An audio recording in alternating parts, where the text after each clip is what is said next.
Maybe you've Sure. got some advice. Maybe you've got something that's useful. And isn't that what we're all here for, Terry? I mean, Yeah. Ram Dass, right? Aren't we all just walking each other home? It's like you know Yep. something I don't know. Someone else knows something we both don't know. Why don't we share? To me, it's the most generous act to, and Martha Beck calls it a moral duty. If you can create some ease in someone else's life to do it from your own experience. Well, hello there, and welcome to this episode of the Terry Cole Show. I am so happy you're here.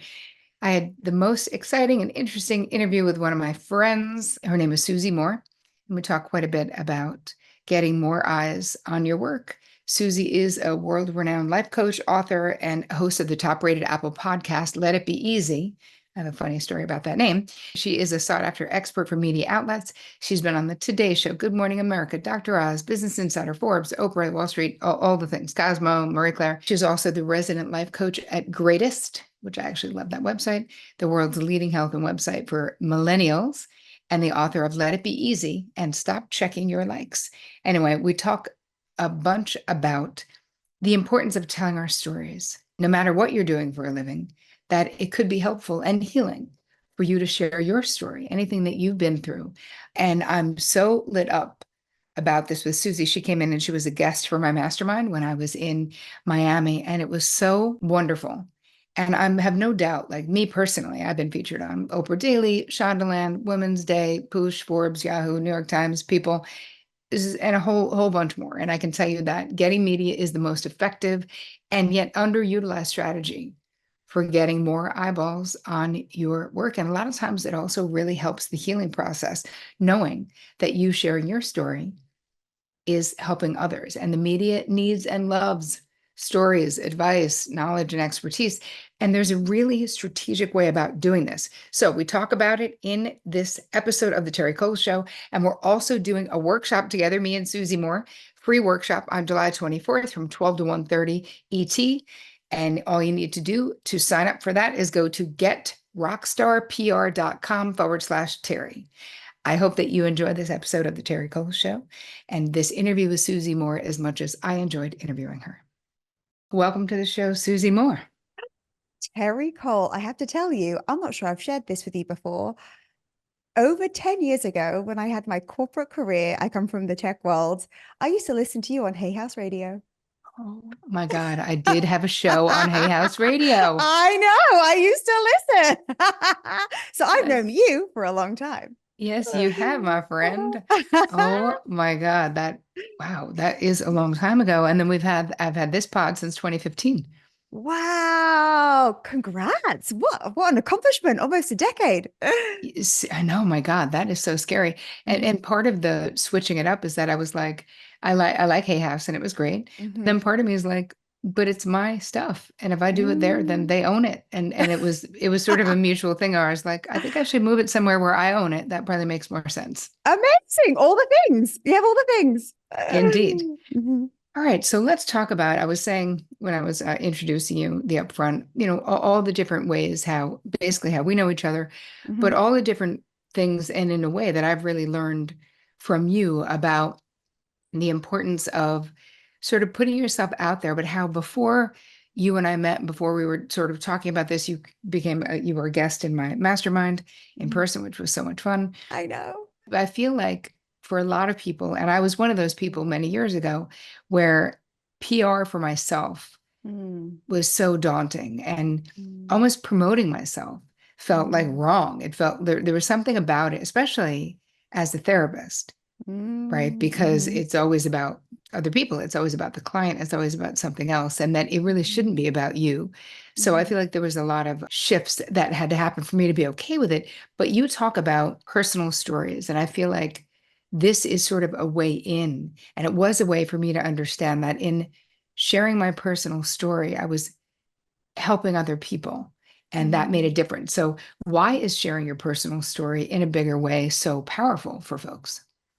Terry, I love this question because I hear this a lot. This feeling of, oh, it's not about me. It's not about, my ego. I don't need the fame. I don't need.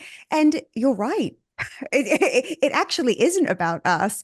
We think, oh my gosh, if I'm putting my hat in the ring, or if I'm going to be showing up in Oprah magazine or Forbes or a Good Housekeeping, wherever you want to appear, we think it's about us, but it never is. I mean, think about it. Even if you find a book that you love, yes, you fall in love with the author, but it's not that person in their hometown at their desk that you love. It's what they're sharing that's enriching your life. And so I know that anyone who has a story to share, or anyone who already shares content online in whatever way, probably on social platforms is the most common. It's because we have something to offer that's of value. And why hold back? Why? I mean, I just saw recent data that Instagram reach, so this isn't even engagement is much less, but reach is not even 7%. So what we're putting out there, it's simply not being seen. And we didn't come this far, Terri, to learn what we've learned, to just share it with the few people who are lucky Right. enough to find it. It's our job to go bigger if we can enrich someone's life with what we know. It's so true. And this is for any kind of business. And it doesn't even have to Mm-hmm. be your business, right? You Mm-hmm. could be in corporate America and have a story to Mm-hmm. share that will help others. Deepak Chopra, I've said this a bunch of times on the show Mm-hmm. just because it was so impactful Mm-hmm. on my young brain when I was in my Mm-hmm. 20s. I was at something and he basically shifted it around by saying, if you've gone through something that's hard and Mm-hmm. you've come out the other side, maybe you've learned something. He basically is saying you have an obligation Mm-hmm. to share what you've learned if you think it might lessen the suffering of others. And Mm-hmm. you're like, oh, that is exactly what you're saying, where Mm-hmm. it's not about us, like, look at me, I'm so great. Mm-hmm. I always say, like, look at me, you don't have to have the experiences that I have had Mm-hmm. to get the wisdom that I've gained from those painful, a lot of them terrible experiences. So Mm-hmm. the question, because a lot of people, especially coaches and therapists in particular, because that's a lot of the folks, a lot of the people in my crew are in the healing arts, Mm-hmm. and they're all worried that, their story isn't worth telling, basically. Like, so does your story have to be like super dramatic according to you Mm-hmm. to be media worthy, to be worthy of being told? Mm. This comes up a lot too. People often think, do I need to have overcome a big trauma, or do I need to be making eight figures, or do I need to have gone through the walk through the hot coals for years and years and come to this miraculous? No, I mean, actually, we love real, regular stories. In fact, I was just reading in Refinery 29 about a girl who said that she joined a book club and it helped her loneliness, how it really Mhm. transformed her loneliness. And we have a loneliness epidemic. I mean, you're the expert, and this is really a problem. And she was just sharing that she joined a book club. She joined a book club, and that was so helpful. I was looking at Yeah. the comments, I was looking at the engagement, and people are suffering.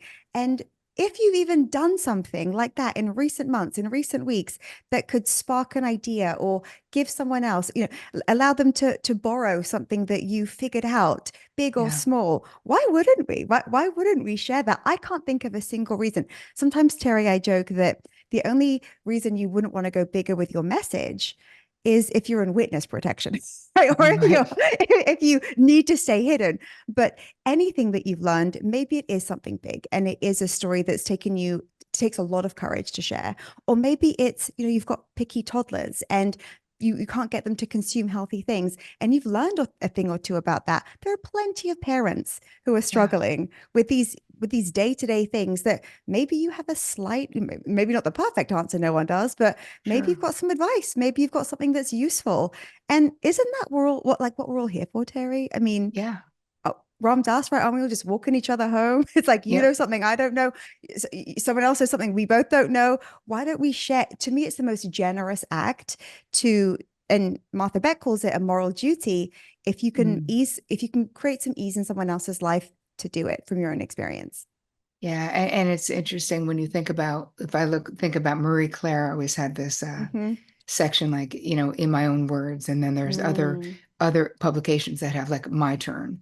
Or if you look at something like mm-hmm. Reader's Digest, that's been around for Mm, 1,000 years, mm-hmm. there's people who are always sending in their stories. And what I find so compelling about all of that stuff is that other people's stories, at least for me as the Mm-hmm. therapist, I just find people and their trials and tribulations and their wins, right? Their Hmm. victories are so inspiring. Hmm. So I wanted to ask you, because for all the things that you've done in your career, Hmm. you started landing media basically as a side hustle, right? Yes. Life coach. So Yes. what did it do for your success as a life coach? Like how did this you landing media kind of on your own and starting to decode this process because you have a really genius way of doing this? Mhm. How did that impact? Like, what did it do for your success? So as I mentioned, I come from the tech sector and I enjoyed it. I worked in the software industry. I was very appreciative of the role that I was given and what it allowed me to do. But I knew that in my heart, it wasn't my life's work. And so I figured out, well, I realized that life coaching was something that existed. It was still pretty new. This was 12 years ago. And I remember thinking, I started my side hustle as a life coach and I started just claiming my domain, calling myself a coach overnight when I was in my training.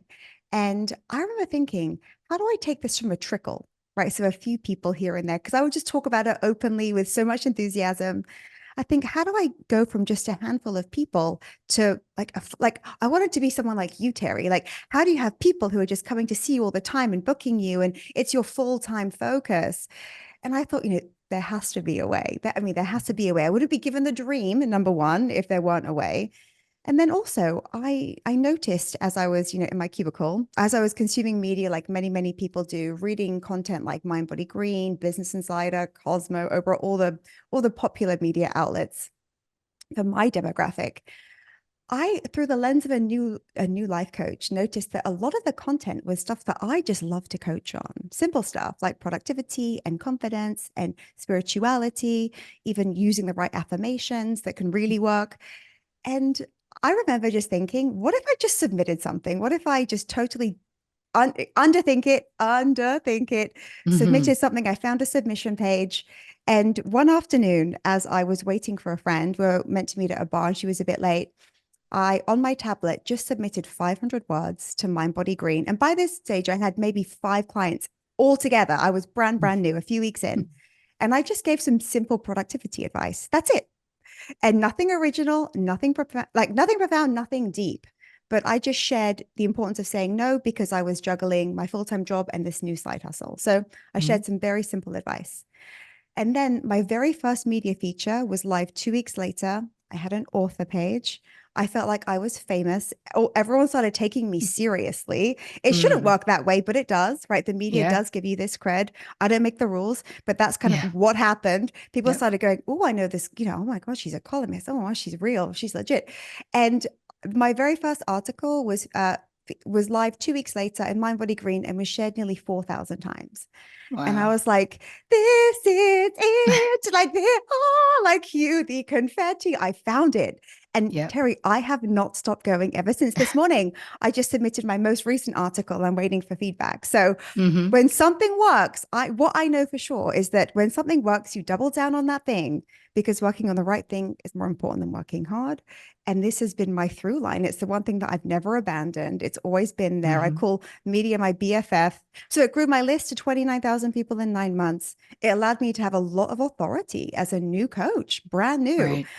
And it allowed new people to find me, which was my goal in the first place. I mean, so much has changed since then, but I just wanted more people to go, hey, can I talk to you about life coaching? I've got a problem. Like that was, if one person did that, I was winning.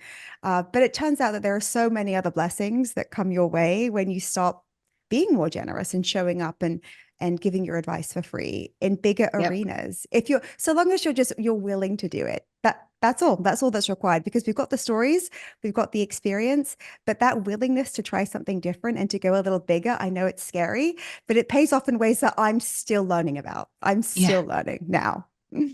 So for people listening where they're like, okay, I'm interested in creating this buzz about my business or getting out there as more of an expert, because what I see, the media that I do besides the television stuff, the Mm-hmm. written stuff, the articles, Mm-hmm. is a way that listen, I obviously established myself as an expert years ago, Oh, but yes. this is in a different way Mm-hmm. where the ripple effect of being quoted in or being the main source for Mm-hmm. um, articles Mm-hmm. has created a different, it's almost like it's a way of reaching lots Mm-hmm. of people that I wouldn't reach from, whether it's on Push or Shondaland or wherever it Mm-hmm. is. And Mm-hmm. it's another thing that's interesting is when people come in, like even Push, which is what's her face, is it's Kourtney a Kardashian. Kardashian. Yeah. Yeah, great outlet. Mm-hmm. Yep, Kourtney Kardashians.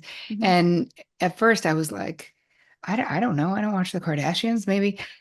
But Don't need this is to. where this exactly, and this is where the Yeah. alignment comes in, Mm-hmm. because my team and I were like, who's her demographic? And they're like, oh, women, great, us too. All right, so perfect. Just Mm. like perfectly aligned. So in your estimation, because you are such an expert at this, what are the media editors and the Mm. producers? What are they really looking for when Mm. people are coming at them? Like, what are they looking for? It's so simple.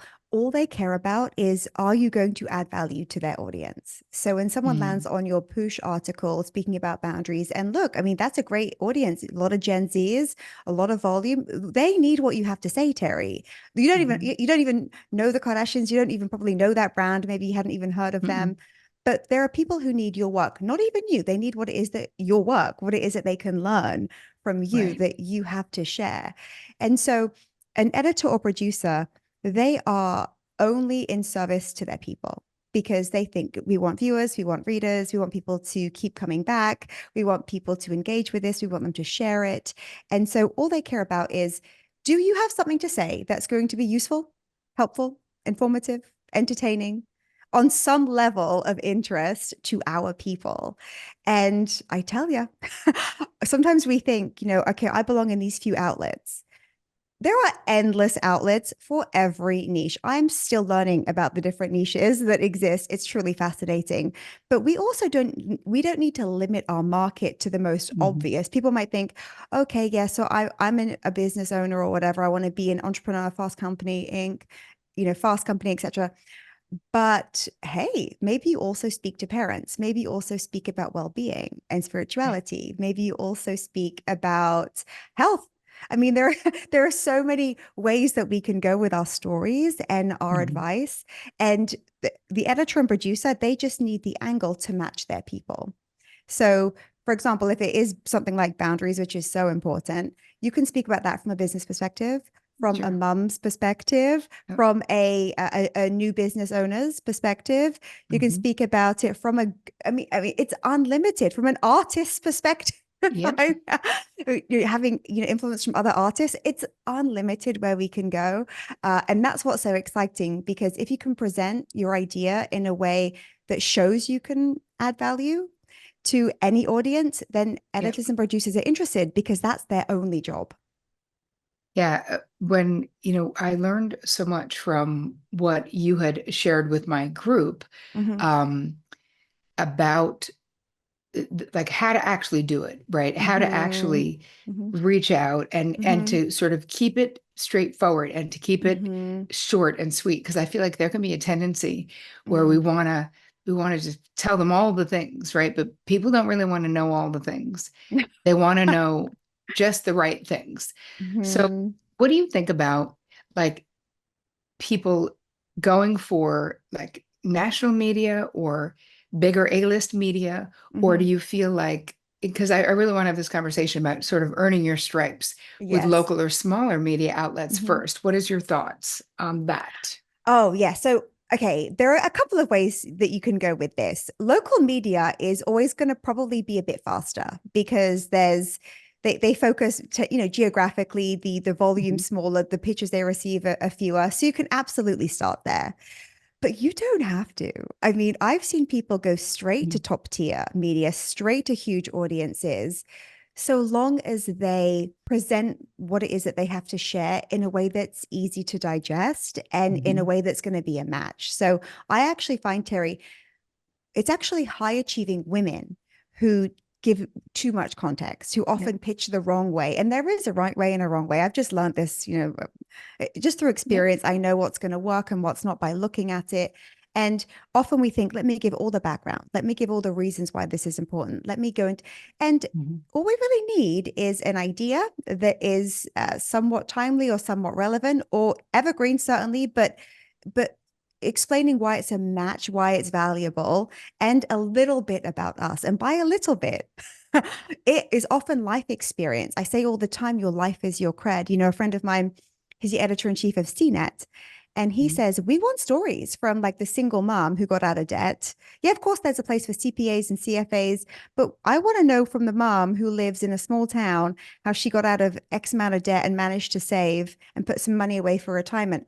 We want to hear from regular people. Yep. And these outlets are big, you know, but they speak to regular people all the time, just like us. That's why they want to hear from regular people just like us. So you can ladder up. I call it laddering up. You can start maybe with some smaller outlets or local. Absolutely. You're likely to get some quick wins that way.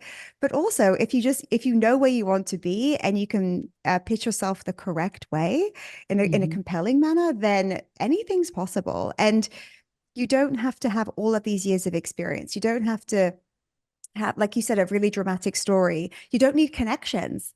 You don't need any of these things. The most important thing is someone who lands on this going to be helped? Is there something of value here? And I swear, Terri, I've never met anyone ever, ever, ever who wants to go bigger with their voice, who doesn't have potentially 100 stories. There is so Right. much that we can do with our life, like with our cred, that is our life. There's so many places we can take it. It's so interesting about I think that women in particular have a tendency to downplay Mm-hmm. the importance of our life experiences. I can't tell you how many Mm-hmm. times therapy clients will say, or women in my mastermind group or whatever, Mm-hmm. that, but doesn't everyone have this? Or these things happen to everyone, or other people had it worse, right? There's all of this compare and then feeling like your stuff isn't as compelling or interesting. Mm-hmm. And yet it's not true. Mm-hmm. It's not And true. it's just not true. Like that, No. like that's the reality of your stories and your life experience, Mm-hmm. and really giving yourself credit for what you've come through, like really thinking Mm-hmm. about what you know that other Mm-hmm. people don't know, what you've Mm-hmm. experienced, because there's so much hope in that, whether it's Mm-hmm. business stuff, whether it's personal stuff, just as you said, or maybe it's just you want to make the heart connection from a Mm-hmm. Martha Beck or Deepak Chopra Mm-hmm. point of view, that maybe you have something valuable to share that will lessen the suffering of Mm-hmm. someone else. And that is valuable. It's interesting. When my mother was going through cancer, and she's fine, thank God. But Mm-hmm. during the pandemic and all the things, the people who helped me the most, where I just sought out all of these groups on Facebook, Mm-hmm. caregivers who were generous enough to share with me their stories of what worked or how they helped their loved one, or maybe it was them taking care of themselves. But of all the places that I got the most comfort, it was the people who had a similar experience to what I was going through and were nice enough, kind enough, generous enough, loving enough, as you said, Mm-hmm. to be willing to share their story. And actually, what I learned from those people in the trenches, because that's what it felt like, was Mm-hmm. more helpful for my mother having that experience. Mm-hmm. Like the stuff that the doctors don't tell you because it's not like FDA approved, so to speak, how to Mm-hmm. not get mouth sores when you're having chemo and all these other things, because it's such a horrible experience. Mm-hmm. But them sharing their stories with me generously and lovingly made it so much better. So Mm-hmm. let's talk a little bit about what, in your estimation, are the three elements of a great media pitch. Mm. I love how you're sharing, Terry, about how the stories are what heal us. I mean, we know that stories connect us. We understand our universal life experience when we see it through Mhm. somebody else. And going through cancer for your mom, that's hard. That's horrible. Mhm. And we hear stories like this again and again. We also hear stories like, I just moved to Spain, and in 6 months, I managed to get pretty conversational. These are my favorite resources. I mean, you don't even have to be on the other side of it. You can still be in the early. I Yep. mean, sometimes people think, well, when I have my perfect, when I have my baby, then I'll share my fertility journey, or Yep. when I do pay off all my debt. Or, but we also want to hear from those just a little further along. There is such, oh, like you said, all the love sharing. But okay, Yes. the three elements of a great pitch. This is how simple it can be.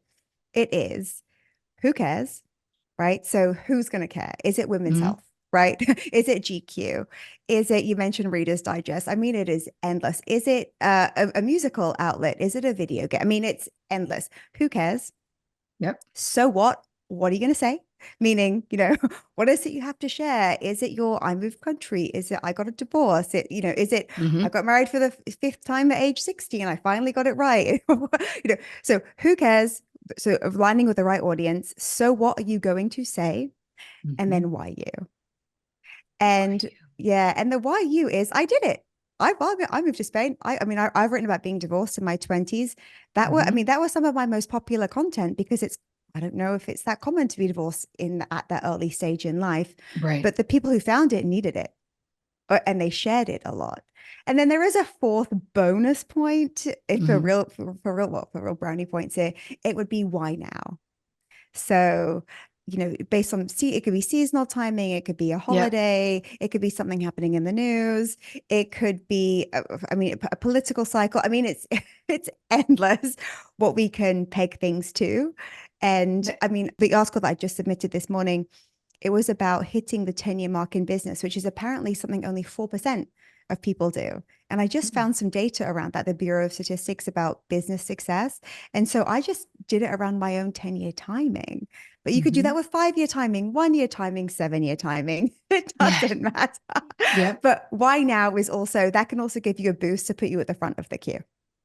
I love it. And the thing is, we can all answer those questions, right? It Hmm. requires you to stop and think and to Yes. also value your own experience. Because I think that this is the thing that I feel like is hard for some people to really Hmm. value your Hmm. own experience. And Hmm. it's valuable. Like the Hmm. reality is those were just regular folks on Hmm. Facebook. Nobody was Hmm. famous, nobody who were Hmm. helping me Hmm. because their experience is valuable.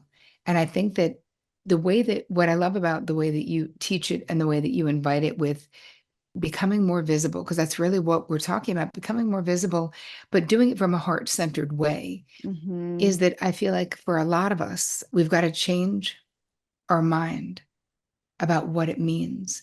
And I think that back in the day, as I was saying sort of at the top, Hmm. I had this, it was a bias against being visible, where or not being visible. It was a bias against promoting myself Hmm. because I was worried that I'd be judged and I was worried that of what other people would think if I did it. And then I really turned it around and was able to do what you're basically teaching, which is coming from that heart-centered place. Hmm. Like, what is my why to want Hmm. to share this with people? Why do I want to teach? Why do I write books? And it all comes Hmm. back to the same thing. So, of course, for me, more visibility, more media, more writing, more people that I can reach. I mean, these guys who are in my crew know what is my mantra is to help as many people as possible, Hmm. lessen their own suffering, Hmm. and elevate their own joy. It's not like me doing it for them. It's me Hmm. teaching people things so that they're Hmm. empowered to do it for themselves. And Hmm. yet, I don't want to be brilliant in my bathroom because Hmm. that's what it is if you don't have eyes and if you're weird about visibility. So I feel like this is for everyone, Oh, right? yes. This, yes. I can tell you, Terry, I realized the inverse too. Initially, I never even thought about, oh, I'm scared to promote myself. Number one, I knew it was necessary. I knew it wasn't an option if I was serious. That was kind of what was my driver. But then I realized whenever I kind of wanted to share stories or maybe even go even bigger, I'd sometimes go, oh, the what if there's what about the feedback, or what about what if someone thinks something XYZ that makes you feel uncomfortable? I realize when I'm holding back in those ways, that's actually where the ego is. Hmm. The ego is in the, well, I can't promote myself, or what if someone doesn't like me, or what that's, I mean, because only the ego can be offended. I mean, only the ego is like me, me, me. It's not like Right. being in the media isn't look at me. It's, hey, I've got a little something to share. Right. May this serve you in some way. Yes. On to the next. It's Yep. not, we're not demanding attention. We're not throwing like a tantrum as a toddler. It's no, it's hey, you know what? There's something that I've learned, and I'd like to add this to the conversation because Yep. it feels like the right thing to do. Right. Like maybe it'll help you and maybe it Mhm. won't. Right. Here's what we're sharing. I think there's something, it's interesting. I had hired some someone to help me when I was promoting the Hmm. Boundary Boss in the beginning. So he was on, I don't know, maybe 8 months, and he was Hmm. a brilliant strategist. And I was having all this resistance in asking people and getting out there and the visibility stuff. And Hmm. he was like, do you, he totally turned it around on my Hmm. ego. And he basically Mm. said, do you think this book is going to help people? And I was like, definitely. He's like, are you willing to go to the mat to get this book to the people who need it? I was like, yes, that's what my whole life is. He's like, that's what you're doing. When you're Hmm. asking, when you're getting on these popular shows, when you're asking for a favor, quote unquote, you think it's a favor, you're not. It's not about you. It's Hmm. about the book or it's about your message. And I feel like this is basically the same theory Hmm. that you're talking about. And because so many of the women in my crew have asked me, like so many people are like, I just had like 5 different people get in touch because I just came out the Nick Cannon show that I had done. Yeah. It's so good, by the way. It's called Council Oh, Culture, and I I only did bet. 1 episode, but I hope it gets picked up because I would love to do like 20 more. Anyway, Yes. but 5 different therapists reached out to me and said, I really need to understand. Can you please teach me? How are you getting the media? How are you doing what you're doing? And so this brainstormed me to think about you because you had come in and done this beautiful, you taught this way of getting more media to my Hmm. mastermind group. And I thought, why not share it with my entire crew of people? Because my mastermind is only 10 people, right? Why Hmm. not share it with everyone? So Hmm. let's talk a little bit about what we're doing on Wednesday, July 24th, people. Mark your calendars, 12 to Yes. 1:30 ET. Woo! So tell us about I Overnight Rock Star. I cannot wait. This topic I could talk about forever and ever because I love it so much and I know it works. And I know that, just this morning I was reading from someone in our community who had a piece published about sharing her sobriety journey. And now she works with people on their sobriety journey. And Terry, my father died of addiction. I mean, I Mhm. know what. Like the power of someone who can speak to people in a way that can really connect by sharing a story. I know how far it can go. This is, I mean, it kind of the essence of this entire conversation is, about what is it that we can do that can help others, like help others heal, help others benefit. And for me, I always think, wow, I see that my part in this is helping people with the behind the scenes nature Mhm. of getting their voice and their message and their wisdom out in a bigger way. I do know how to do that. And Mhm. so during Overnight Rockstar, our live gathering, you and I'm going to be sharing what the roadblocks are, often what we believe about media that we don't need to, how simply we can get started, Yeah. what media can do for you, what you can drive it to, how it works behind the scenes. I'm explaining how media syndication works. And it's full of value. If you've ever even just been curious, thinking, gosh, why is that therapist always out on TV? Or why do Mhm. I see this author always, who has a column? Or why is this person on the podcast circuit? I know that should be me. I've got something to add. If you've ever even had a slight twinge of that, Yeah. then you belong there. I mean, it's just going to be so much fun too, Terry. You and I. I Yeah. mean, talking about the Love. media, giving loads of examples, showing you that truly your life is your cred. And if you think that you need to be ready, then you're late, right? I did this before I even had a website. Yeah. I didn't even have a website and it got me started and it put me ahead of the game. Like I said, it doesn't mean that it's fair, but the media does give you so many advantages, audiences immediately, those logos that people care about. But most Uh-huh. importantly, the right people finding you, entering your world, allowing you to continue Yeah. to work in whatever capacity you work in and go deeper. So And no, it's yeah. yeah, yeah. No, what I was going to say is no matter where you are when you're Mhm. listening to this, if you're watching this, learning more about Mhm. how to up level your visibility can be Mhm. helpful. So all the info you need is going to be in the show notes. It's Mhm. getrockstarpr.com/Terri. I Mhm. hope that you guys will join us on the 24th. It's a free workshop Mhm. so that you can, you've been asking me, how am I doing it? Well, Susie really helped me do it. And you guys can do it whether you have a brick and mortar business, whether you're a Mhm. stay-at-home mom, whether you're an entrepreneur, whether you're a therapist, whether you're a coach, no Mhm. matter what you're doing.